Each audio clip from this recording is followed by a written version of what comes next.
شفنا الفيديو اللي فات ازاي نعمل تصميم للسقف الفلات سلاب، واكتشفنا ازاي نحدد قيمة سواء كانت شبكة التسليح او الاضافي البوتوم او التوب في اتجاه اكس او في اتجاه واي. النهارده باذن الله هنشوف ازاي نسلح البلاطات السوليد سلاب. التسليح بتاعها بيبقى سهل جدا، وهنشوف ازاي نسلح الكاميرات، نعمل تسليح الكاميرات باستخدام برنامج السيف. طيب هنكرر نفس الخطوات اللي احنا عملناها المرة اللي فاتت بخصوص السقف الفلات سلاب، اللي هو بنعرف الريجيد زون فوق الأعمدة والحوائط، نتأكد من الأحمال بتاعتنا ونتأكد من سماكة البلاطات. خلاص نبدأ الأول بالريجيد زون. كنترول اي علشان نفتح الانتراكتيف داتابيز او نعمل من edit interactive database editing definition. نخش على column braced ونتأكد ان احنا هنختار column properties rectangular وندوس اوكي.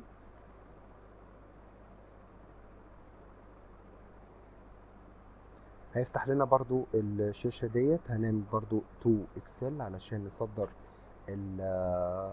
الشيت دوت هناك على الاكسل.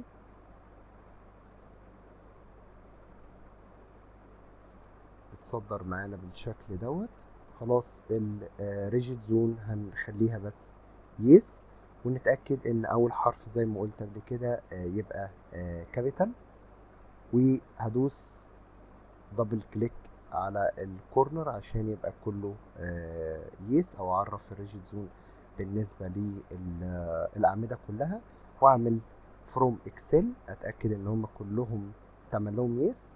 ابلاي تو موديل ضم.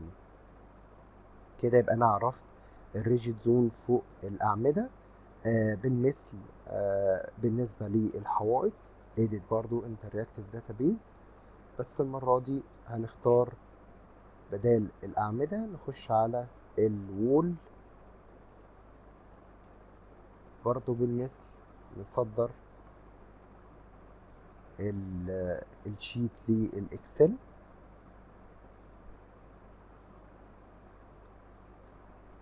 وبرضو نعرف الريجيد زون برضو اهي نو. نعمل تو اكسل، نصدر الشيت دوت للاكسل، ونكرر نفس الخطوة يس، واروح امسح النو ديت ودبل كليك علشان يبقى كله يس، واعمل هنا فروم اكسل ابلاي تو موديل ضم. خلاص كده انا بقى الموديل بتاعي سليم. كده عرفت الريجيد زون. طيب تاني حاجة أأكد على الأحمال. أشوف مثلا اللايف لود، خليها هنا سلاب سيرفيس لود، وأدوس أوكي.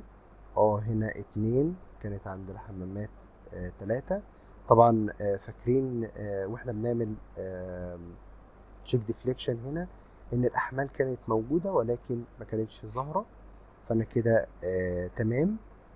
نشوف مثلا الفلور كفر تمام، دي كانت بالنسبه للحمامات هنا، ودي 2 برضو بالمثل هنا محطوطه ولكن هي بس مش ظاهره. فكده الاحمال بتاعتي مظبوطه ومحطوطه بشكل سليم. خلاص بعد كده هخش على define load cases. هلاقي هنا ان انا معرف الحالات بتاعه الديفليكشن. خلاص ممكن اعمل ايه؟ ممكن اعمل save as من الموديل دوت، علشان لو اوريدي بشتغل عليه، واكتب بس جنبيه ديزاين مثلا، وليكن اسميه بس باي اسم تاني، علشان بس ما امسحش حالات الكيسز بتاعت الديفليكشن. احتفظ بس، اعمل سيف از. خلاص هخش على define load cases وامسح حالات الديفليكشن علشان ما تاخدش معايا وقت في الديزاين، لان خلاص مش محتاجها في دلوقتي، انا بس بعمل ديزاين. خلاص كده مسحتها من اللوب كيسز. اخش على define load combination، امسح الحالة ديت وبالمثل الحالات التانية، واعمل add new combo. اعرف حالة الالتيميت اللي هي اللي احنا عارفينها بتبقى 1 و4 الديد زائد 1 و6 اللايف. اعرف كده كل الديد، وبعدين اعرف اللايف. 1 و4 1 و4. ادوس على زرار التاب لو مش عايز اعلم. زرار التاب اوريدي بينزلني خانة خانة، فخليت هنا بس اللايف هو اللي 1.6. خلاص اوكي. اوكي. يبقى احنا كده اول حاجة ظبطنا الريجيد زوم بالنسبة للحوائط والاعمدة. اكدت على الاحمال، دخلت ديفاين لللوب كيسز، مسحت، عملت سيف از الاول، وبعد كده مسحت الكيسز بتاعت الديفليكشن. بعد كده عرفت كومبو جديدة اسمها الالتيميت علشان دي اللي هعمل بيها ديزاين. وكده يبقى انا السقف بتاعي جاهز للديزاين، ان انا اعمل له ديزاين. بعدين كنا بنعمل ايه؟ بنخش على define reinforcement rebar، اعمل clear all، وبعد كده اعمل add بس si، واعمل add علشان طبعا ادخل لكل قطر الاريا بتاعته. اوكي. طيب بعد كده كنت بعمل ايه؟ بخش على قائمة design preference، بعرف من هنا القطر بتاعي. قلنا دلوقتي القطر او الكفر سوري بيتعرف عن طريق حاجتين: الكلير كفر والبريفيرد بار سايز. فاحنا المرة اللي فاتت قلنا ان 15، وهنا اختار 10 علشان يوصل لي الكفر 25. هنا بقى هنخش نعرف مينيمم كفر للبيمز. الكفرات في او الكفر بتاع البيم بيبقى 40 سنتي، فبالتالي دلوقتي كده ده 40، والبريفيرد سايز هيبقى كده 0، ما ينفعش. او ممكن نخلي الكفر زي ما احنا متعودين او بنحل في المانوال، ان هو نخليه 50 سنتي. براحتكم. المهم ان انا هنا هخلي ديت لو الكفر كده 50 يبقى اخلي ديت 10، يبقى انا كده 40 بلس 10 يبقى 50. او لو عايز تخليها 40 يبقى اخلي دوت 30 و30، يبقى انا كده هخلي الكفر بتاعي 40. طيب بيقول لي البريفيرد بار سايز خليته قطر 12. خلاص هدوس اوكي. يبقى انا كده ظبطت اول حاجه بالنسبه للديزاين بريفرنس. بعد كده الديزاين كومباينيشن، هدخل بس حاله الالتيميت جوه. وبعد كده هعمل ايه؟ هدوس، هعلم على السقف بتاعي وادوس ديزاين سلاب اوفررايد فاينايت اليمنت، ونخلي ديت هاي جريد 400. طيب بعد كده هعلم مرة تانية على السقف، واخش اشوف البيم ديزاين اوفررايد جواها ايه. هو دلوقتي بيقولك الكفر هتاخده من فروم سيكشن ولا فروم بريفرنس. يعني ايه؟ لو احنا دلوقتي دخلنا على define beam properties، ودخلنا مثلا على الكاميرا ديت، دوست عليها دبل كليك، هلاقي ان انا هنا تحت في هنا كفر توب وبوتوم. انا دلوقتي الكفر ده، هو بيقول لك دلوقتي الكفر ده اخده منين؟ اخده من الديفاين سيكشن ولا اخده اوريدي من البريفرنس اللي انت لسه معرفها لي؟ فانا طبعا هنا مش مظبطها، فبالتالي هعمل ايه؟ هقوم عامل سيلكت للسقف بتاعي واخش على ديزاين، بيم ديزاين اوفر رايت، هقول له لا هاتها لي من البريفرنس اللي انا لسه معرفها لك، وادوس اوكي. يبقى انا كده جهزت الموديل بتاعي، سواء كان احمال، سواء كان ديزاين بريفرنس، ظبطت كل حاجه. خلاص هدوس رن. هستنى لحد لما يعمل رن علشان اصمم بيه البلاطات الاول، السوليد سلاب، وبعد كده نخش على تصميم البيمز. طيب تصميم البلاطات بتاعت السوليد سلاب بتبقى سهله جدا، بس لازم نبقى عارفين شويه معلومات. طبعا المينيمم بتاعها زي المينيمم بتاع الفلات سلاب زي المره اللي فاتت 0.15 على المية في البي في التي، ده لو كان الاف اس يو بتاعتي اقل من 30. انما لو 30 او اكبر بتبقى المينيمم بتاعها 0.18 على المية في البي في التي، نفس الكلام اللي احنا قلناه المره اللي فاتت. السوليد سلاب الكود حدد ان لو البلاطه زادت عن 160 لازم نحط لها شبكه تسليح علوي. اذا البلاطه لو سمكها زاد عن 16 سنتي بنحط لها شبكه تسليح علوي، انما لو 16 لا مش محتاجين. طيب هو احنا هنا اصلا عندنا سمكات او سمك بلاطات معدي 16؟ لو فاكرين البلاطتين دول ما كانوش مسيبين ساعتها ديفليكشن، واحنا اضطرينا نزود السمك ل 20 سم. فبالتالي انا هبقى فاهم ان البلاطات معظمها مش محتاجه شبكه تسليح علويه، كل اللي عندي هو تسليح سفلي، ما عدا البلاطتين دول هم اللي عايزين شبكه تسليح علويه، زي ما الكود بيقول ان لو البلاطات زادت عن 16 سنتي بنحط شبكه تسليح علويه. طيب خلاص كده الموديل بتاعي عمل رن. اعمل ايه علشان اصمم البلاطات السوليد سلاب؟ ممكن في الحاله ديت نستعين بشيت الاكسل بتاع دكتور الكاتب. هنخش على سلاب ونعرف الاف اس يو بتاعتنا، والاف اس يو بتاعتنا 30 والاف يلد 400.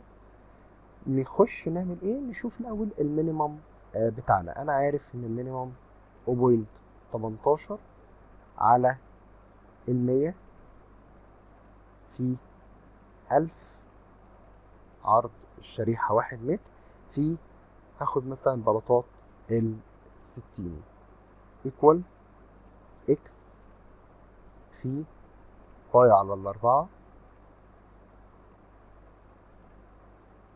في نبدأ مثلا وليكن قطر 10 في 10 سكوير شيفت سول، فبالتالي المينيمم بتاعنا 15. خلاص يبقى انا دلوقتي هعمل ايه؟ هروح البي بتاعتي 1000 والدي قد ايه؟ انا البلاطات بتاعتي 16، فبالتالي 160 ناقص 25 هتديني 135. خلاص انا عايز ايه؟ عايز قطر 10، فبالتالي ممكن مثلا نخليها دي 20، لا بقت 6، 18 برضو ستيل 6، 16 بقت 5، 17 برضو ستيل 5. يبقى انا كده 17 ممكن نجرب 18 بقت 6، يبقى 17 هي اللي هتديني 15. الطريقة دي زي ما قلنا المرة اللي فاتت اسمها مومنت كاباسيتي. بشوف الشبكة بتاعتي تشيل قد ايه مومنت وابتدي ادخله هنا ككونتور. خلاص هخش على شو سلاب ستريسز هظهر ايه؟ هظهر M11، ومن هنا هدخل ايه؟ هدخل 17 و17.1 ونخش نشوف. طبعا هنا نسينا حاجة مهمة، ايه هي؟ اللي هي المشات في البلاطات لازم تبقى 1.5 متر علشان تديني نتائج دقيقة. شايفين المشات هنا كبيرة جدا، فهعمل ايه؟ هفك الرن مرة تانية واعمل ايه؟ اعمل رن اوتوماتيك مش بدل 1.2 نص، واعمل ايه؟ اقوم عامل رن مرة تانية. ليه بعمل كده؟ كل لما المشات في البلاطة تقل تديني نتائج أدق، فعشان كده بنخلي المشز في البلاطات هنخليها نص علشان تديني بس نتيجة دقيقة في الديزاين. طيب هنا انا هعمل ايه؟ زي ما قلت هنشوف المومنت كاباسيتي بتاعه ال15، هنشوف الشبكة ال5 ل10 هتشيل مومنت قد ايه، وابدأ ان انا احطه في الكونتور.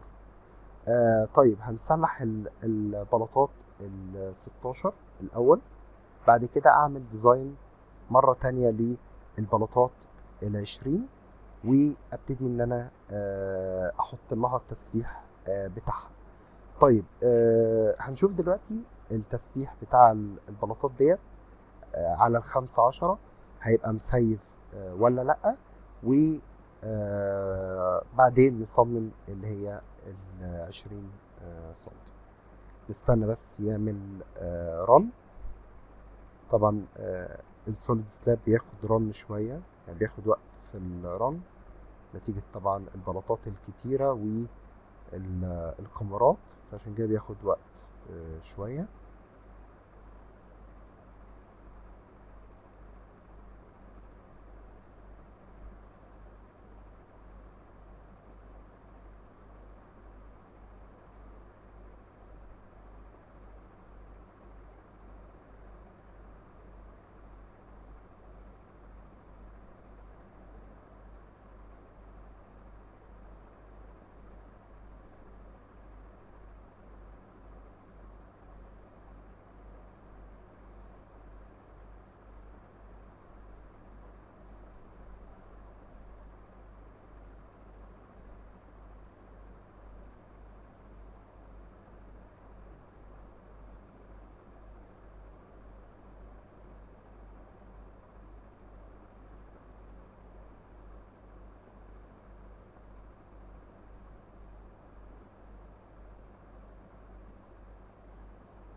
المفروض كده ان هو قرب يخلص رن.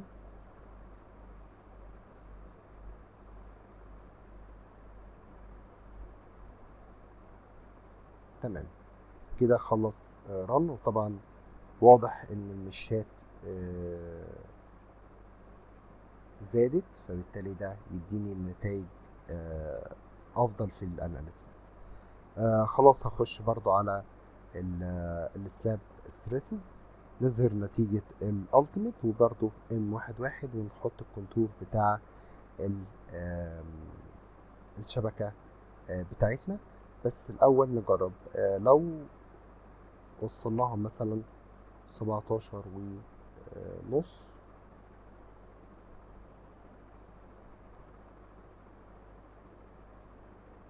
17.7 لأ، 17.6 لأ، يبقى 17.5. تمام، يبقى نحط هنا 17.4 وتحت 17.5. طبعا مش النص دوت هو اللي هيعمل فرق، ولكن علشان نبقى دقيقين شوية. طيب واضح جدا ان البلاطة كلها سيف على الخمسة 10، ما عدا طبعا البلاطين ال20 دول اللي طبعا المومنت عليهم كبير، برضو نتيجة ان البلاطات اساسا عليها لود كبير. فخلاص يبقى انا كده البلاطات بتاعتي كلها 15 في الاتجاهين، طبعا باستثناء البلاطين اللي هم ال20 في الاتجاه التاني ال15 إلى حد ما موفية. طبعا الحاجات الصغيرة دي تعتبر ميشنج، يعني احنا لو جربنا ناخد استرباية هنا مش هيطلع لنا قيمة المومنت ديت، بس دي تعتبر ميشنج. المهم ان البلاطة بتاعتي كلها سيف طبعا في اتجاه اكس في 15 واتجاه واي 15، ما عدا البلاطين اللي هنا. طيب البلاطين اللي هنا بقى ال20 كده انا جربت ام 11 وام 22. طيب البلاطين التانيين انا هسيبها هعملها في اللي تحتيها دلوقتي خلاص. 1000 وهنا 200 ناقص 25 تديني 175. احنا بقى المرة دي انا لقيت ان 15 مش موفية معايا، طب اخليها 16. نبص شوية تنفيذيا. دلوقتي الراجل اللي بيسلح السقف هيجي يحط في اتجاه اكس كده، هيجي يحط في كله 15 ما عدا في الباكيتين دول. ازاي هيعملهم 16؟ هيبقى صعب بالنسبة له. طيب انا ممكن اعمل ايه؟ ممكن اخليهم 5 12، يعني يجي هو يرص الباكيات ديت كلها 15 ويجي عند الباكيتين دول يعمل لهم ايه؟ يخليهم مثلا 5 12، هتبقى اسهل. فبالتالي لو كده انا ممكن اشوف الخمسة 12 يشيلوا مومنت قد ايه. ممكن مثلا نخليها 20 4 30 5 35 6 32 رجعنا برضو 5 خلاص حوالي 32 ونص. خليها هنا 32 سوري 32 بوينت 4 و32 ونص. ادوس ابلاي نشوف خلاص الى حد ما كده سيفت. كل دي تعتبر مشاكل ميشنج. فبالتالي كده انا فهمت. طبعا انا لو رحت في اتجاه 2 هلاقيها ان هي 15، وطبعا انا عارف ان الاتجاه الاساسي بيبقى الحديد فيه اكبر، والاتجاه التاني في السوليد سلاب. يعني لو بصينا على بلاطه بالشكل كده، ايه اللي بيحصل؟ بنسلح ازاي السوليد سلاب؟ هنا في خطين، ده بيindicate ايه؟ بيindicate الفرش. يبقى انا الفرش بتاعي بيبقى ليه تسليح وبيبقى خطين، واجي عمودي عليهم او عامل خط. ده كده انديكيت لايه؟ للغطا. يبقى الخطين انديكيت للفرش، الغطا انديكيت الخط الواحد انديكيت للغطا بتاعهم. طيب كده احنا الفرش بتاعنا لو احنا بقى البلاطه بتاعتنا لا العكس كده اهو. فانا كده عرفت ان الفرش بتاعي 5 تي 12. طب الغطا احنا عارفين من الديزاين المانوال ان هو بيبقى نسبة من الحديد المين. فبالتالي انا بالنسبة لي هيبقى 5 تي 10. طبعا مش بنصلح الفرش والغطا لو بالذات في التسليح العالي مش بنخلي الفرش زي الغطا، بيبقى حوالي 20% من الحديد المين. فبالتالي انا كده 5 10 مين وخمسة 5 12 مين، والغطا بتاعها ب5 10. طيب اطبق الكلام ده ازاي في الاوتوكاد؟ طبعا زي ما عملنا قبل كده، هاخد السقف بتاعي كوبي من الجريد دوت، اروح احطه هنا في الجريد دوت، واعمل ايه؟ خلاص همسح كل السمكات ديت مبدئيا.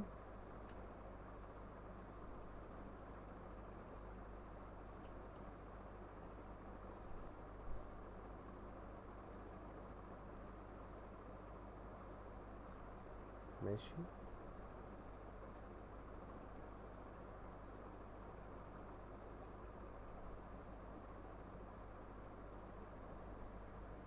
خلي بالي بس وانا بمسح.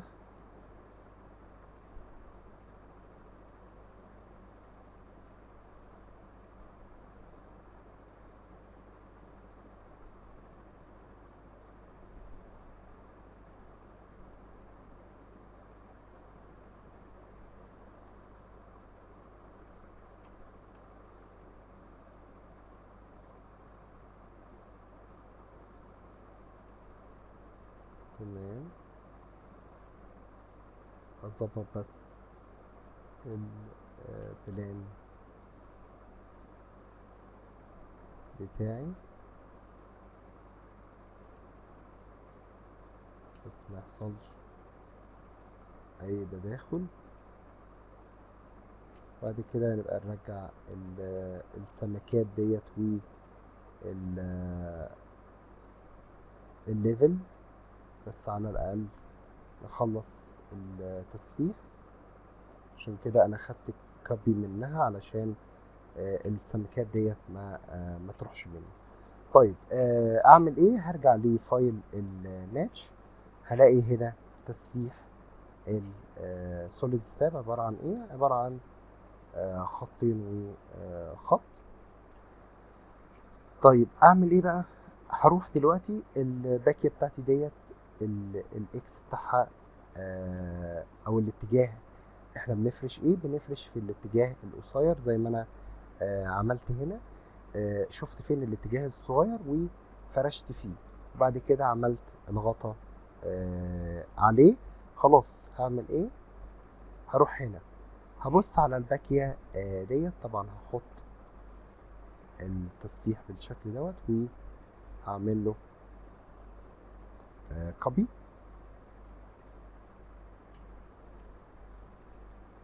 وبعدين همسك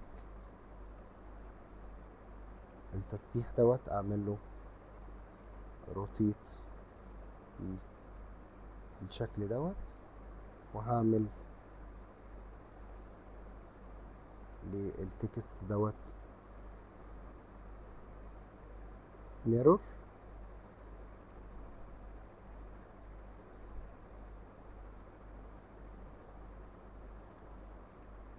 ماشي، وبعد كده نعمل له روتيت،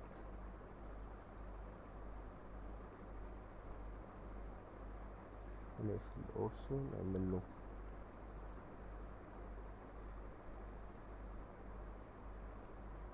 موف بالشكل دوت. خلاص انا هرجع دوت بس فوق شوية، وهنخليه 10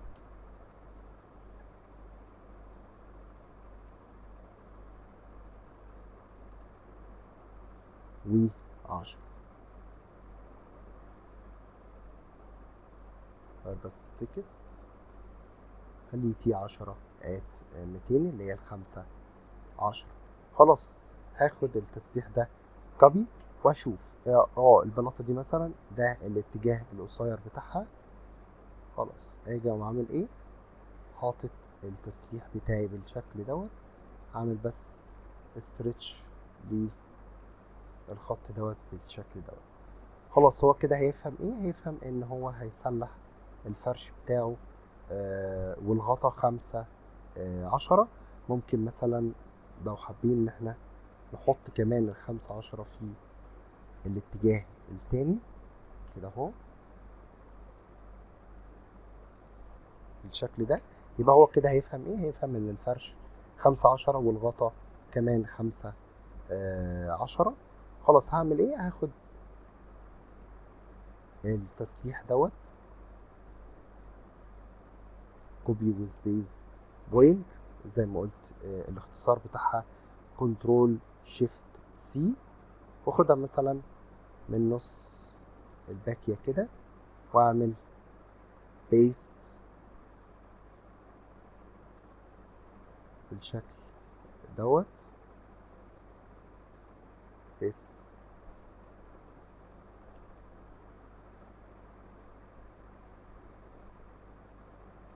بالشكل دوت هنا وهنا، وهكذا في كل الباكيات بتاعتي.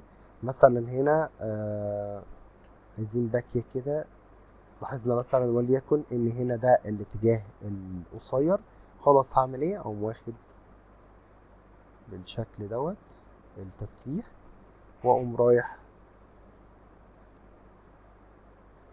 حطه هنا بالشكل دوت، واعمل بس ستريتش للنقطة دي ارجعها ورا، واخد برضو التسليح كوبي بتاع الغطا هنا بالشكل دوت، اعمل بس موف لفوق شوية.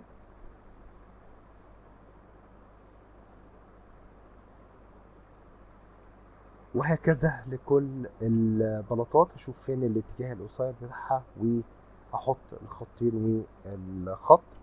الباكيات اللي هي ال16 طبعا انا فاهم ان التسليح بتاعها هيبقى 12. او اعمل ايه؟ او واخدها كده كوبي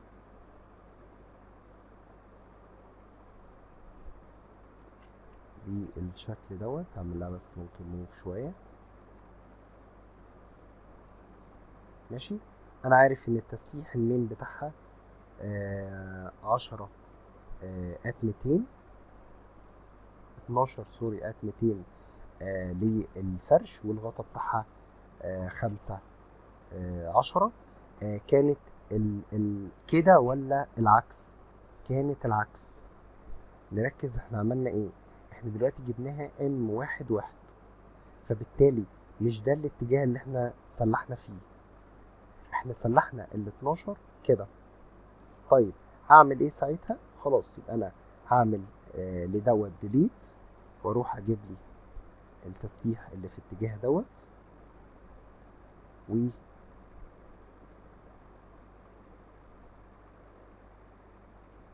احط التسليح بالشكل دوت. عارف ان التكست هيتغير يبقى 5 12. نركز في الاتجاهات، انا قلت دايما ان 1 هو اتجاه الاكس واتجاه 2 هو الواي. خلاص ممكن اخد التسليح ده كوبي وسبيس بوينت من هنا كده واحطه هنا 15، وهكرر الكلام دوت هنا وهنا وهنا. يبقى كده هيفهم هو ايه، ان البلاطات ديت طبعا ده كله هيتكرر في كل الاماكن ديت، بس طبعا علشان وقت الفيديو ما يزيدش هنكرر الكلام دوت ال15 في كل البلاطات ديت. يبقى هو هيجي يفهم بس ان هنا في 5 12 في الباكيات ديت بس، وبقيت الباكيات 15. طيب انا قلت هنا ان انا هشوف فين الاتجاه القصير واحط فيه ال15 سوري هفرش فيه واعمل الغطاء عليه ده لكل باكيه. يعني انا لو مثلا لقيت، علشان نقدر نتخيل مع بعضينا اللي انا قلته وهل ده منطقي ولا لا. لو انا مثلا عندي باكيه او عندي بلاطه بالشكل دوت، وانا جيت عملت ايه؟ جيت قمت البلاطة مثلا وليكن متقسمة كده، وبعد كده متقسمة كده. انا قلت هعمل ايه؟ انا هشوف فين الاتجاه القصير وافرش فيه. يبقى انا هنا هفرش في البلاطة دي كده اهو، والبلاطة دي هفرش كده اهو. طب والبلاطة دي، ده الاتجاه القصير وده الاتجاه الكبير، انا بفرش في الاتجاه القصير، فبالتالي ادي الخطين وخط. طب تعالوا نركز في اللي هيحصل دلوقتي. الراجل ده هيجي يفرش هنا في الاتجاه ده، ويجي في نفس الوقت الباكية اللي جنبها يقوم فارش كده. طب ده ازاي بقى؟ يعملها ازاي؟ تنفيذيا دي حاجة مش منطقية خالص. طيب امال احنا بقى في الشغل بنعمل ايه، او تنفيذيا بتبقى ازاي؟ احنا ما بنعملش الكلام دوت، ماشي؟ بنعمل ايه؟ الراجل دلوقتي بيستلم منك اللوحة ويبص، دي حتة الارض اللي المفروض هو يفرشها. يقوم عامل ايه؟ يشوف هو فين البعد الصغير من الارض. ده هو ده البعد الصغير من الارض، خلاص يبقى انا هفرش البلاطة كلها في الاتجاه ده. هفرش في الاتجاه القصير واغطي بيه في الاتجاه العمودي. بالنسبة لايه؟ بالنسبة للبعد الصغير من الارض، مش للباكية. بس طبعا احنا مبدئيا هنعملها كده، ويجي هو بقى يشوف انا دلوقتي افرش في انهي اتجاه واغطي في انهي اتجاه. بس طبعا كنت حابب ان انا اشرح لكم ان تنفيذيا اللي احنا بنعمله هيبقى صعب جدا. ما ينفعش ان انا في باكيه اقول له فرش لي في الاتجاه ده، والباكيه اللي جنبيها اقول له لا، ده مش هيبقى الفرش، ده هيبقى الغطا. طبعا ده حاجه تنفيذيا صعبه. فاحنا بنعمل ايه؟ في التنفيذ بنيجي نشوف الاتجاه القصير من الارض ونفرش فيه، والاتجاه العمودي بيبقى الغطا. ده كان تسليح السوليد سلاب.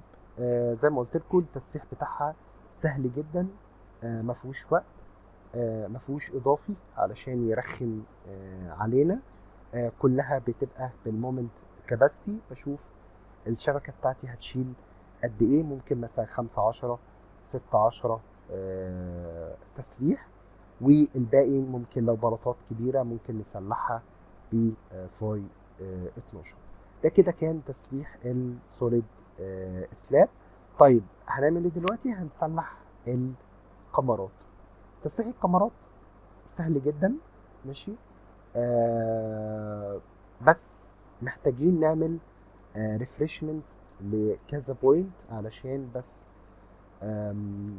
نبقى فاهمين الكاميرات التسليح بتاعها شغال ازاي. طيب نتخيل مع بعضينا مثلا ان انا عندي، خلينا بالشكل دوت، ان انا عندي كاميرا سيمبل. ادي الكاميرا السيمبل، والكاميرا ديت ريستد على عمودين بالشكل دوت. ايه التسليح بتاع الكاميرا ديت؟ الكاميرا ديت نتخيل مع بعضينا كانت الاستاتيكال سيستم بتاعها عامل ازاي. كانت عامله كده، كانت بتبقى عباره عن WL سكوير على ال8، وباجي هنا اقوم حاطط قيم امبيريكال WL سكوير على ال24 فوق عند السبورتات، وهنا مبيبقاش فيه اي مومنت. طيب والبوتوم زي ما قلت WL سكوير على ال8. طيب تسليح الكاميرات كان بيبقى عامل ازاي؟ كنت والله بقول ان انا عندي في حديد بوتوم بيكمل من الاول للاخر، وعندي حديد بيقف بينتهي هنا. كانت على مسافة قد ايه؟ المسافة دي لو فاكرين كانت بتبقى 0.1 او 0.15 او 0.125. طبعا دي لكل الحالات بتاعتها، سواء كانت سوليد سلاب سوري سيمبل او كونتينوس من ناحيه السبورت، كاميرا كاميرا داخليه. فاحنا بنبقى فاهمين ان هنا في توقيف للحديد علشان اوفر في الحديد. يعني انا مثلا لو الحديد بتاعي طلع للبلاطه او الكاميرا ديت طلع مثلا 4 تي 12، ممكن اقرر ان انا اعمل ايه، اخلي 2 تي 12 يكملوا من الاول للاخر، واوقف 2 تي 12 برضو كده. يبقى انا وفرت في التسليح شويه بدل ما اخلي الحديد كله يكمل. طيب في ايه تاني تسليح تاني؟ في التسليح اللي عند السبورت، كان بيخش مسافه ال دي من بعد وش العمود الداخلي، فبالتالي قيمة التسليح دوت برضو انا عايزها. طيب في تسليح اللي احنا كنا بنسميه تعليق كانات. طبعا الحديد، طيب الحديد اللي هيقف بالنسبة للكاميرا كان بيبقى على او ماكسيمم بيبقى نص التسليح. زي ما قلت لو عندي 4 تسليح 12 هكمل 2 واوقف 2. وبعد كده عندي التسليح العلوي اللي عند السبورتات اللي هو equivalent للدبليو ال سكوير على ال 24. وبعدين عندي تسليح تعليق كانات دوت بيبقى اتليست 2 12، و بيبقى نسبة من الحديد المين بيبقى حوالي 20 أو 40 في المية من التسليح المين. ده كده كان تسليح السيمبل. بس كده؟ لا، في حاجة تانية، في شرينكج بار. شرينكج بار دي كانت بتتحط امتى؟ لو الدبس بتاع الكاميرا بتاعي زاد عن 700. وده كان بيتحسب ازاي؟ كنا بنقول تخيلوا كده معايا، ادي دي الكاميرا وكنا بنحط هنا السياخ بتبقى فاي 10. طيب المسافات ديت كانت بيقول الكود بيقول ايه؟ بيقول ان المسافة ما بين السيخين ديت ما تزيدش عن 300. فانا كنت بقول ايه؟ ان السبيسنج دي عايز اعرف عددها، احددها ازاي؟ بقول تي ناقص 2 الكفر. يبقى انا كده جبت المسافة الداخلية هنا من الكانة دي للكانة دي، او من الفرع ده للفرع ده. دي المسافة دي البلوك الخرساني اهو، القطاع الخرساني اهو. فبالتالي ده التي المسافة الخارجية. بعد كده شلت 2 الكفر ادتني المسافة اللي جوه. يبقى اقول تي ناقص 2 الكفر، والكود سمح لي ان المسافة ديت لا تزيد عن 300. فبالتالي اقسم الكلام ده على 300 هيديني كام؟ هيديني مسافة، عدد مسافات وليكن 3. عدد السيخ كان بيساوي ايه؟ بيساوي المسافة ناقص 1. لأن لو عندي 3 مسافات يبقى أنا هحط سيخين في كل سايد. ده بالنسبة للكاميرات اللي بتزيد عمقها عن 70 سم. ده كان التسليح السيمبل. طيب نخش على التسليح الكونتينوس، وهو قريب جدا للتسليح السيمبل. نتخيل مع بعضينا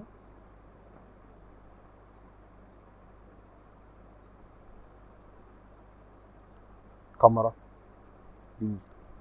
بالشكل دوت.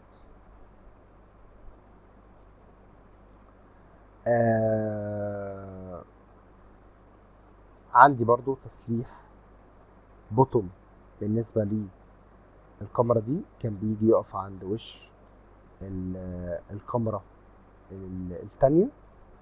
وبالمثل عندنا هنا الحديد اللي بيقف هنا، وبالمثل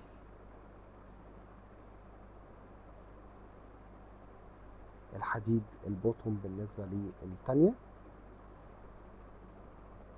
طيب عندي هنا الحديد برضو، التوب اللي عند السبورتات. بلس عن كده احنا عندنا كمان هنا سبورت، فبالتالي هلاقي برضو تسليح هنا علوي، والتسليح العلوي ده برضو بيحصل له توقيفات. ممكن هنا برضو الاقي مثلا ان انا عايز 6 16، فممكن اكمل من هنا 3 واوقف 3. طيب في ايه تاني؟ في حديد تعليق الكنات بالشكل دوت، وقلنا اتليست 2 12. برضو بالمثل عندي سايد بار لو الكاميرا بتاعتي دبسها زاد عن 70 سنتي. طيب في حاجة تانية، في حاجة ناقصة، وهي الايه؟ الكنات. الكنات كانت بتبعد من وش العمود، وابدأ ان انا ارص الكنات. الكنات بتاعتي بتتكثف في المسافة دي عبارة عن ايه؟ عبارة عن اسبان الكاميرا. اسبان الكاميرا ديت الكلير اهو، الاسبان الكلير دوت من هنا لهنا على 4، او 2 التي بتاعتها او الاتش بتاعتها، السمك او السيكنس بتاعها، ايهما اكبر. يبقى هحسب ال على 4، واحسب ال2 الدبس بتاعها عمقها، واخد الاكبر ما بينهم اكثف فيهم هنا كنات، والباقي يبقى مينيموم اللي هو ايه؟ 5 فاي 8. وارجع هنا عند السبورت اكثف مره تانية. يبقى انا بكثف الكاميرا، بكثف الكنات بتاعتها مرتين، مره عند السبورت ده ومره عند السبورت ده، والباقي بمشيه مينيموم. وبالمثل الباكيه التانية. ده التسليح بتاعي. طيب لو رحنا عند فايل الماتشنج، برضو هرفعه لكم في الديسكريبشن بتاع الفيديو دوت، هلاقي الجدول بتاعي. الجدول دوت هعمل هنا مارك. هقول مثلا الكاميرا بتاعتي وليكن B1 ولا B2 ولا B3. هنا ده المارك بتاعي، وهنشوف دلوقتي هنصلح ازاي الكاميرا. البوتوم بتاعي، البوتوم عندي A و B. A دوت الحديد اللي هو هيكمل، وB هو الحديد اللي هيقف. البوتوم اللي هيكمل ده اسمه A، والبوتوم اللي هيقف ده اسمه B. طيب التوب عندي C. طيب هو ده هندسة انهي تسليح بقى من هنا؟ ده التسليح بتاع تعليق الكنات. ايه ده؟ امال فين الحديد دوت؟ سواء دوت او دوت، ده هنكتبه على البلان. بدل ما اكتبه في الجدول بروح اكتبه على البلان. اقول له والله فوق العمود ده هتحط مثلا 3 12، ده هتحط 3 16.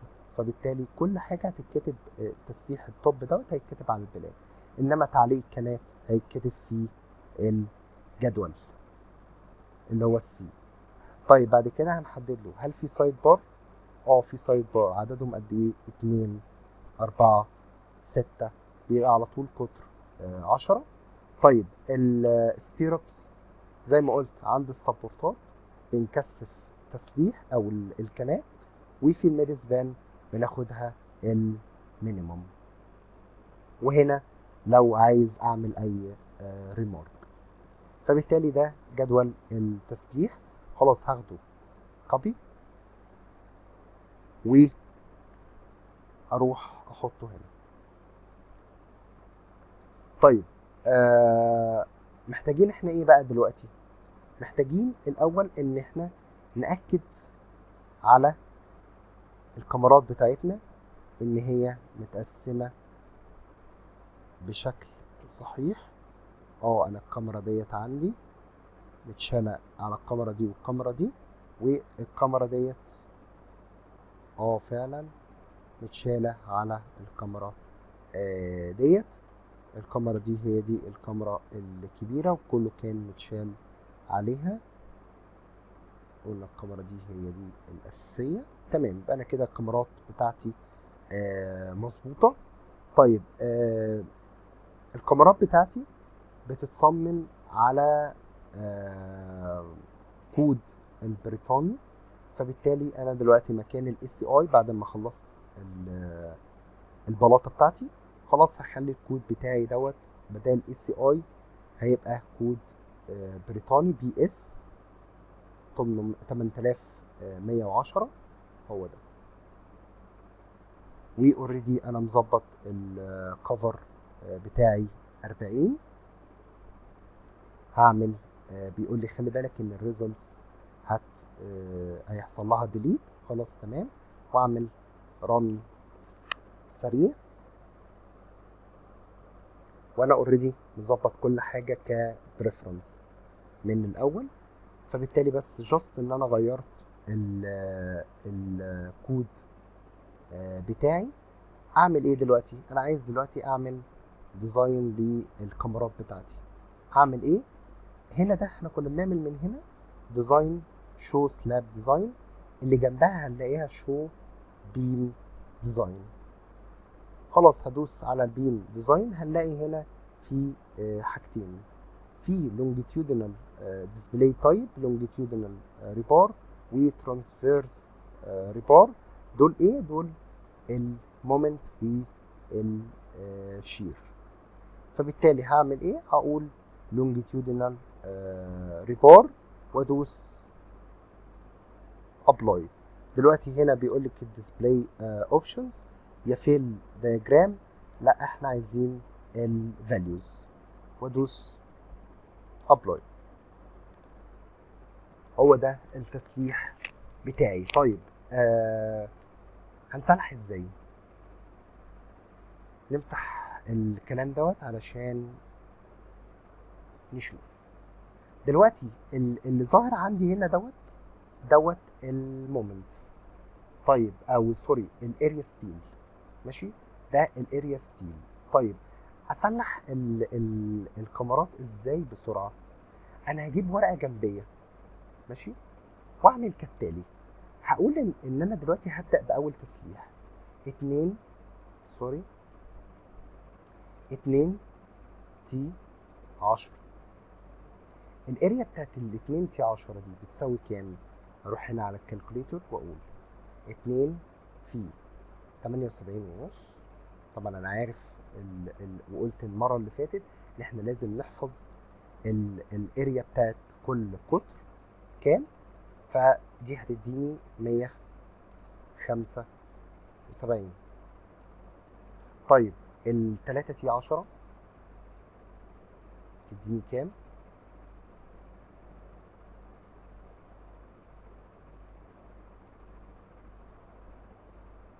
تلاتة 10 هتديني 235 ونص او 236 مثلا. الأربعة تي 10 قد ايه؟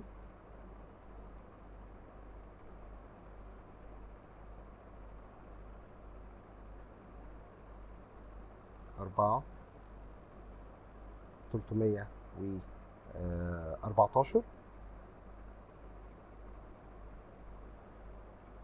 طيب ممكن مثلا نعمل ايه؟ ممكن مثلا نقول طيب الاتنين تي 12 تساوي كام؟ قلنا قطر ال 12 ب 113 ب 226. طيب التلاتة تي 12 قد ايه؟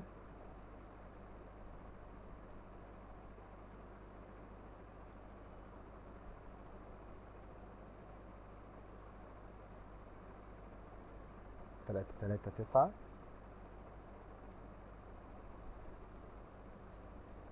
طيب الأربعة تي 12 بكام؟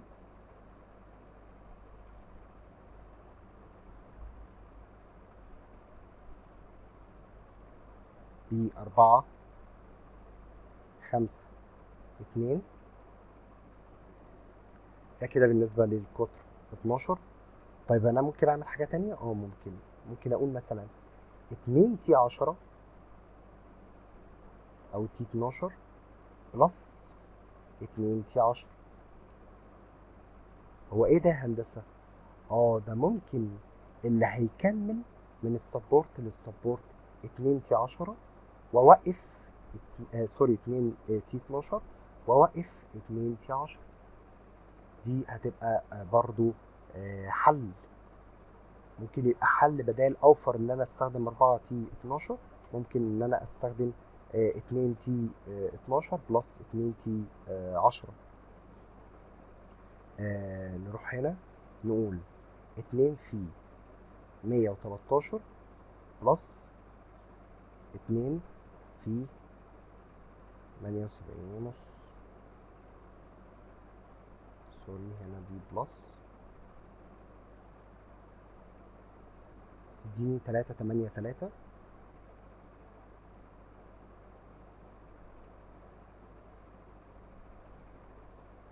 فلو طلع مثلا عندي الحديد مثلا 400 وليكن، فبدل ما انا استخدم 4T12 وامشي 212 واوقف 212، طب ما انا ممكن استخدم هنا ان انا اكمل 2T12 واوقف 210، هيبقى اوفر لي.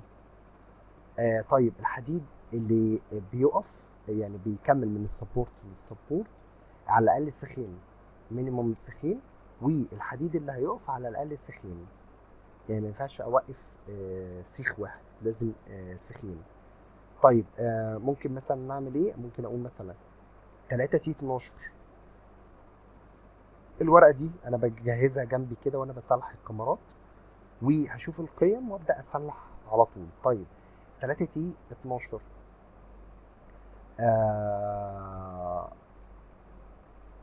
بلس 2T10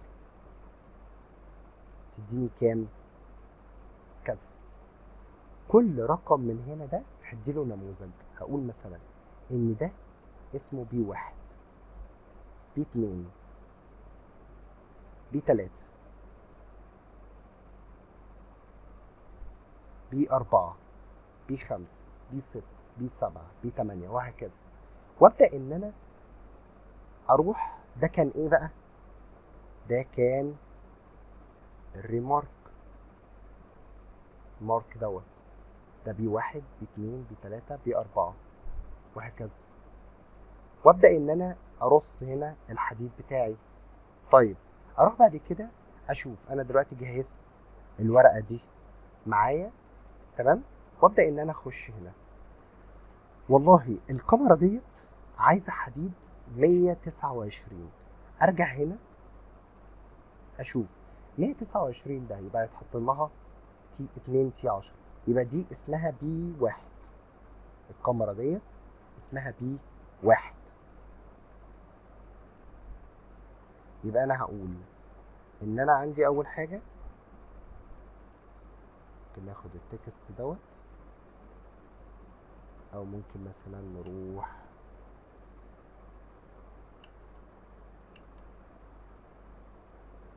عادي يعني ممكن ناخد التكست عادي دوت اهو، واقول مثلا دي التكست دوت هسميه مثلا الكاميرا ديت B1، وهخلي الحديد البوتوم بتاعها ب2T10. ده طبعا السيخين دول هيكملوا من الاول للاخر، ومفيش حديد هيقف. فبالتالي ساعتها نحط شرطة ونشوف. بس طبعا تفك التهنيجة بتاعة الايديتنج ديت. سوري احنا هنا بنغير في الماتش. ماشي، نروح للبلان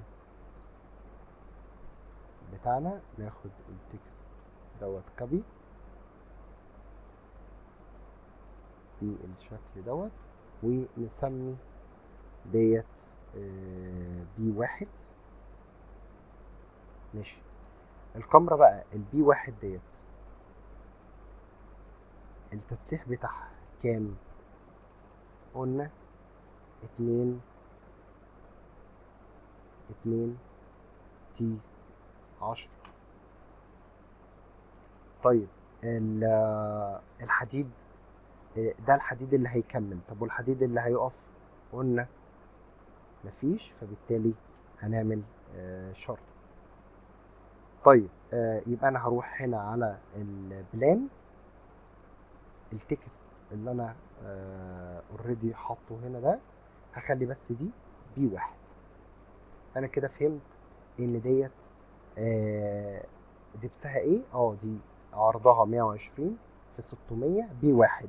B1 ده اروح هنا الجدول، B1 ده هيتحط لها 2 T10 بوتوم. نكمل مثلا الكاميرا ديت، نسيبنا دلوقتي من الحديد التوب، نبص على الحديد البوتوم. دي برضو دي هيتحط لها هنا 210 210. خلاص، يبقى انا كده عرفت ان الكاميرا دي كلها B1.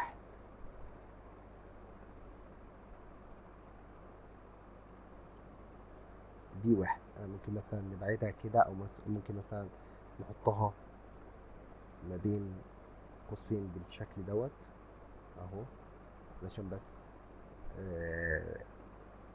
نفرق الريمورك بتاعها عن ابعادها بالشكل دوت B1.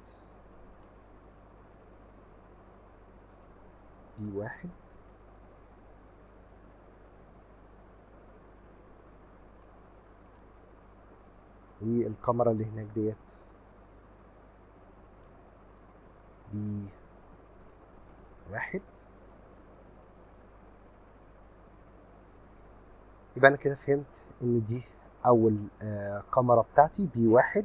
عرفت ان هنا الابعاد بتاعتها ايه، وعرفت من الجدول التسليح بتاعها البوتوم ايه. طب التسليح التوب مبدئيا كده ممكن اروح اشوف دلوقتي ديت هنا بيقول لي خلي بالك ده هنا انت مش طالع لك تسليح كتوب فوق السبورت هنا. خلاص، ممكن اروح من هنا احط 2 T10، على الاقل 2 T10 اهو. اكتب كده 2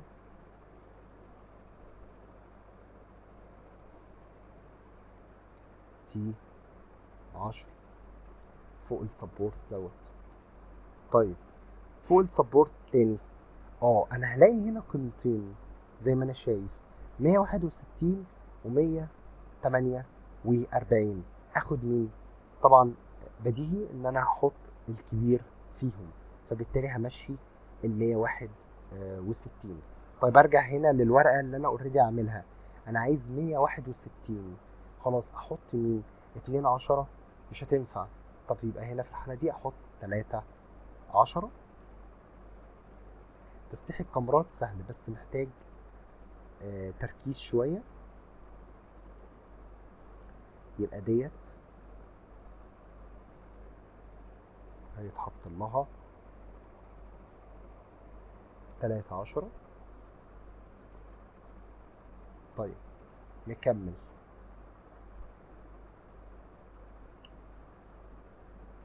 نروح هنا للسبورت دوت، هنلاقي برضو 161 و166، يبقى بالمثل 3 10. نروح للسبورت اللي بعديه.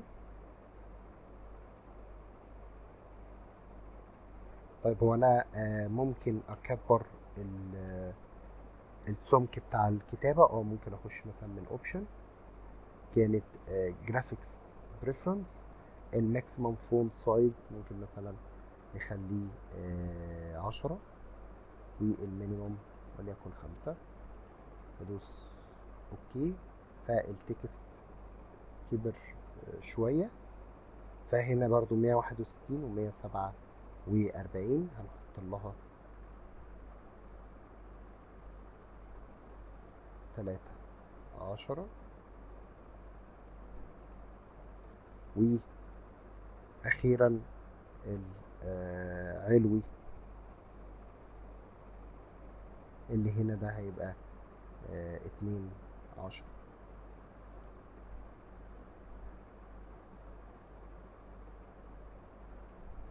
بالشكل دوت. فكده يبقى انا خلصت نمذجة الكاميرا ديت. طيب نيجي مثلا على كاميرا زي دي. سيب دلوقتي الايدج دي تعتبر زي ديت. نخش مثلا على كاميرا زي ديت. كاميرا زي دي اللي هي فين اهي،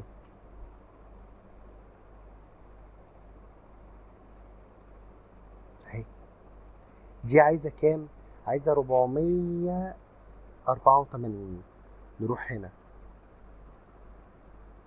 484 دي عايزه رقم اكبر من الاربعة 12. ممكن مثلا نحسب الخمسة 12 هتبقى كام؟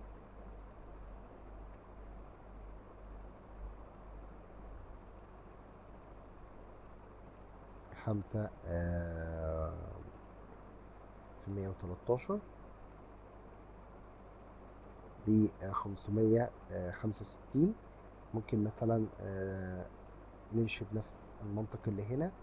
نحط مثلا 3 في 113 زائد 2 في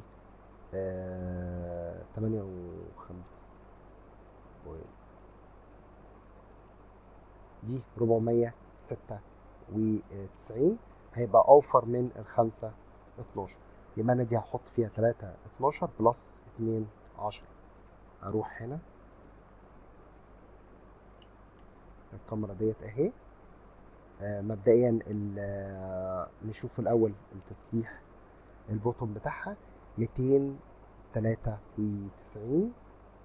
نروح هنا 293 ديت ممكن نحط فيها 293. ممكن نحط لها اقرب حاجة هي ال14. دي المارك بتاعها كام؟ ب3. اروح هنا اعمل ب3 كوبي اهي ب3.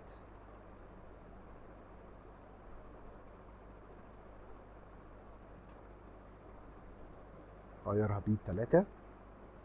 قلنا الب3 بتاعتنا هتبقى 14. فبالتالي ممكن امشي 2 واوقف، يعني اخلي 2 يكملوا من الاول للاخر واوقف 2. خلاص اجي هنا اقوم واخد ده كوبي بالشكل دوت. تمام، واخده هنا كوبي.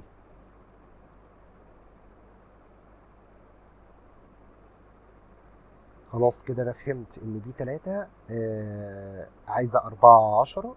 من ضمنهم 2 10 هيكملوا و2 هيقفوا. طبعا هنا انا قلت حديد تعليق الكنات اهو. سوري، ده حديد تعليق الكنات اللي هو السي.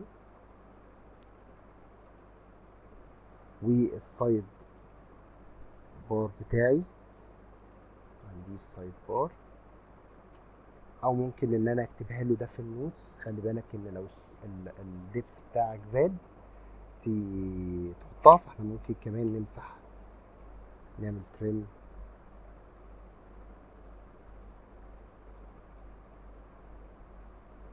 للبارت دوت ونكتبها له في النوتس ان خلي بالك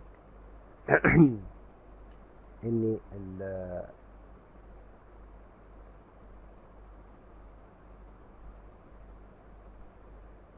او ممكن نسيبها وندي نماذج للكاميرات اللي هيزيد دبسها عن ال70، زي مثلا الكاميرا زي دي نركز ان احنا نديها نماذج مختلفة علشان نستخدم السايد بار. فهنسيبها كده.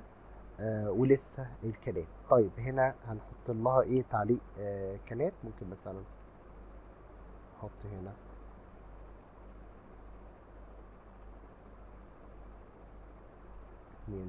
2/10 بالشكل دوت. دي كده كاميرا ب3. خلاص هروح هنا اقوم عامل ايه، دبل كليك عليها، اخليها ب3.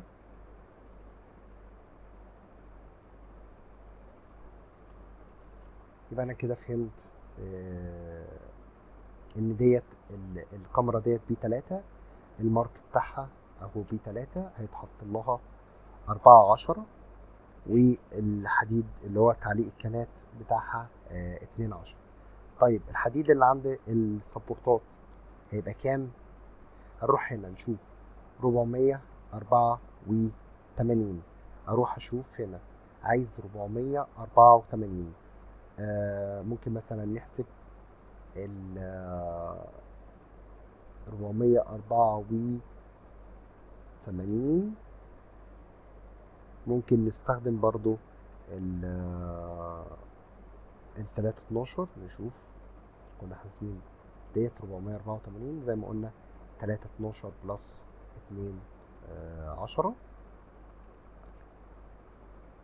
خلاص ممكن اخد التكست ده كوبي، اخده هناك كده بالشكل دوت.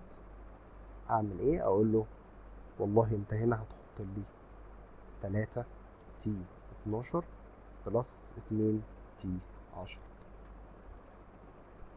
بالشكل دوت. طيب الناحية التانية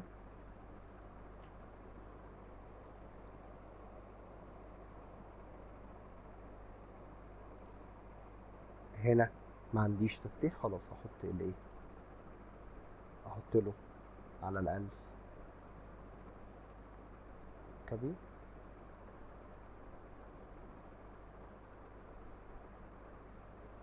احط له ايه 2/10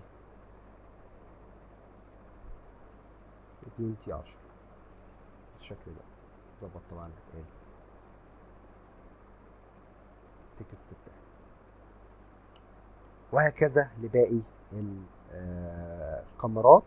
طبعا نركز هنا للكاميرا اللي رابطه الكوار والكورين دول ببعضهم. نحاول ان احنا الكاميرا دي نتقل لها التسليح بتاعها، لان الكاميرا دي مهمه جدا. نحط لها وليكن 4/16 فوق وتحت علشان نخليها ستيف جدا. وهكذا لباقي الكاميرات. انا هنا بقى عايز اشوف الكاميرا اللي لقطه منسوبين. دلوقتي الكاميرا ديت احنا ممثلينها بدبسها الكامل. هنا اهي، لو احنا رحنا فكينا او عملنا الاند فورمت شيب علمنا عليها وشفناها، هنلاقي هنا احنا معرفين لها الدبس الكامل بتاعها. طيب ده في الحقيقه مش صح. طب انا عايز اصمم الكاميرا دي، اصممها ازاي؟ الكاميرات اللي فرق مناسيب بتتصمم بالطريقه ديت. طبعا خلاص انا مش محتاج الكلام دوت، وشفنا ازاي نصمم الكاميرات. طيب الكاميرا ديت زي ما احنا شفناها كذا مرة قبل كده مع بعضينا.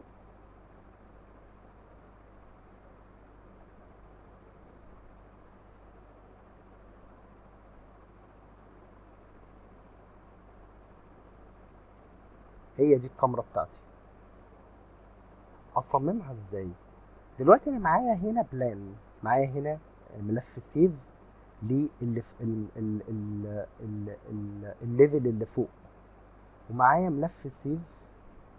لو فاكرين من واحنا بنتشيك ديفليكشن، عملنا تشيك ديفليكشن للجزء اللي تحت والجزء اللي فوق. فانا ممكن اعمل ايه علشان اصمم البلاطه ديت؟ اعمل كده، اعرف هنا نص الدبس، واعرف في البلان دوت نص الدبس. يبقى الكاميرا ديت بدال ما هتبقى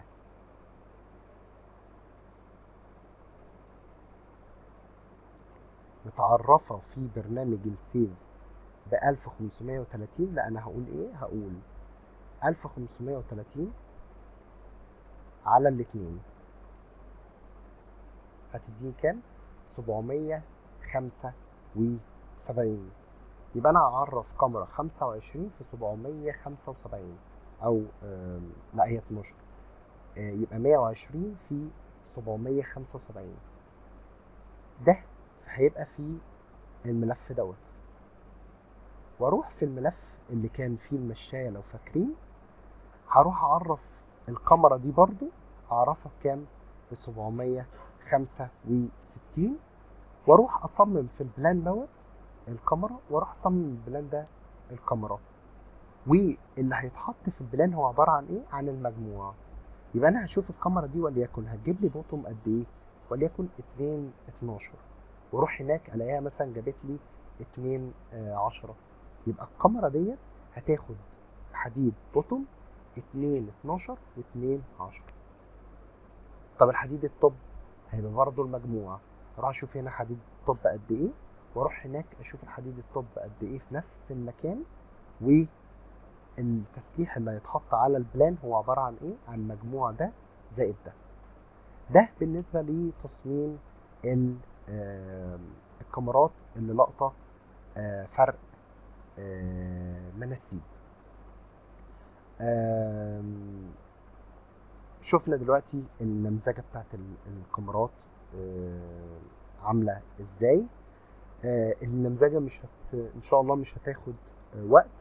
قلت طبعا اكدت على ان الكاميرات اللي هي دبسها هيزيد عن 70 محتاجة سايد بار، فبالتالي في الحالة ديت اعمل لها هنا مارك لوحدها علشان احط لها السايد بار بتاعها.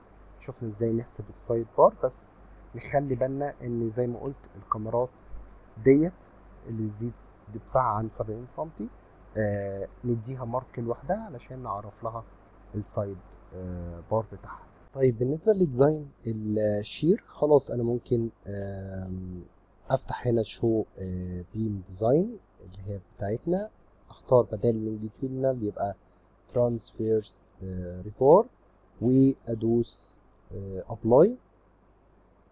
هلاقي هنا مثلا الكاميرا اللي احنا قلنا ان هي 5 او اللي هي B1 هيتحط لها قد ايه؟ عايزه 230 حديد. فبالتالي هروح اشوف الخمسة 8 هيدوني كام؟ 5 في باي على 4 في 8 سكوير يديني كام؟ سوري، دول هيدوني 251. معنى كده ان الكاميرا ديت كلها يتحط لها 5 8. طيب اكتبهم ازاي؟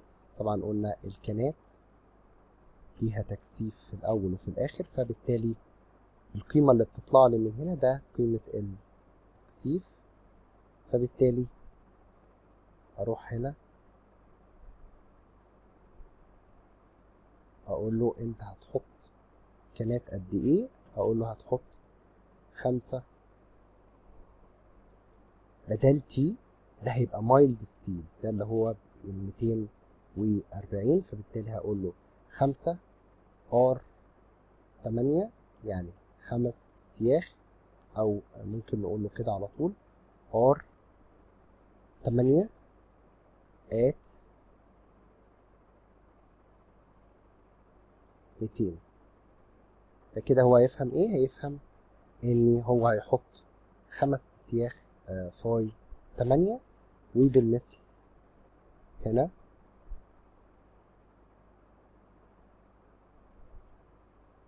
5 فاي 8. طيب نخش نشوف وليكن ب 3 ديت اهي، دي بالمثل عايزة 230. معظم الكاميرات اللي عندي هنا ديت كاميرات عايزة المينيموم. طب هنا لو نركز كده مع بعضينا، هنا في شير عالي، فبالتالي هنا عايزة حوالي 350. نخش نشوف مثلا 350 دي هيعملوا قد ايه. ممكن مثلا نقول 5 في 78.5، حوالي 392. فبالتالي دي الكاميرا ديت هيتحط لها في السبورت، فوق السبورت هنا في المارك في القطاع او النموذج بتاعها، هنحط لها ات سبورت R10 ات 200، وفي الميد سبان نخليهم R8 ات 200. ليه؟ نتيجة ان الشير عند السبورت بيبقى كبير وبيجي بعد كده في الميد سبان يقل. فبالتالي انا هنا هحط في المارك دوت حوالي كام؟ R10 ات 200، وفي الميد سبان نحط R8 ات 200. فده يعتبر التصميم بتاع الشير. يبقى احنا كده النهارده شفنا ايه؟ شفنا ازاي نصمم البلاطات السوليد سلاب، ازاي نعمل حديد الفرش والغطا بتاعها، ازاي نمزج الكاميرات بتاعتنا ونصمم الكاميرات سواء بيلدينج مومنت او شير، ونعمل النماذج بتاعتها في الجدول. اشوفكم الفيديو الجاي. سلام.